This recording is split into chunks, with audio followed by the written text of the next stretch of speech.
Энэ манай сумын домог Батлангэр морин станд гэж тэл тараа. Тэрэн дажгээс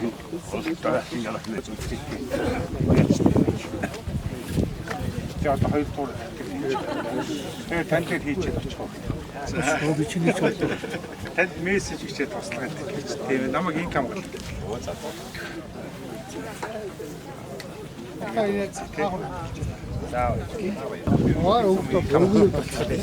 Энэ номыг би дармаа нэрч яг уу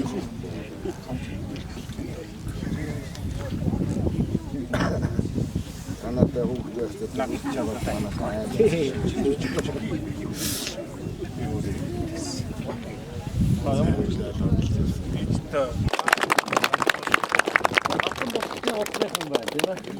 өөднүүд одоо иж байж байгаа. Одоо бүхний улс орныхоо тусгай тогтнолтой одоо манжи эсрэг одоо зөрөгтэй цогтой тэмцэгч одоо галдан бушигтын удмын үр садууд таавхан зогсож байна.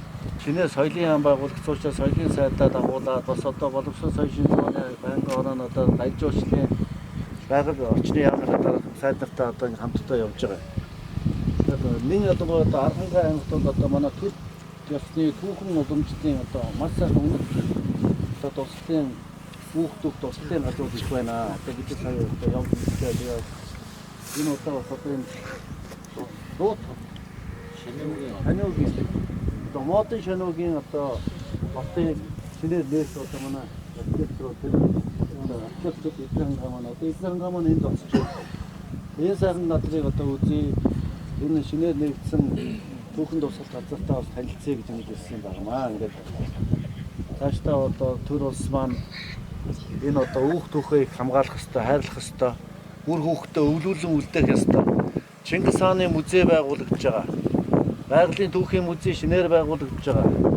Үндэсний соёл урлагийн их театр гэдэг одоо том том бүтээн байгуулалтын ажлууд одоо тэгээд төв номын сан гэдэг ийм том одоо бүтээн байгуулалтын ажлууд энэ эх он жилүүд одоо улсын хэмжээнд хийгдэнэ. Аймаг орон нутгуудынхаа угсаатны зүүн музейнуудыг одоо сайхан шинээр барих газар байна. Энэ галбаргүй одоо энэ соёл урлаг, энэ сонгодог урлаг, соёл түүхэн тусгал газруудаа бид нар хамгаалах энэ ажлуудыг одоо төрийн бодлогоор хийж хэрэгжүүлэх зүйтэй гэж одоо засгийн газрын үйл ажиллагааны мөрийн хөтөлбөр тусгасан. Тэгээ энэ ажлын хүрээнд одоо энэ ерөнхий сайдын ажил хийгдэж байгаа гэж бас одоо энэ та бүхэндээ бас хэлье. Ингээд та бүхэндээ сайн бухны хүсээ өрөөё.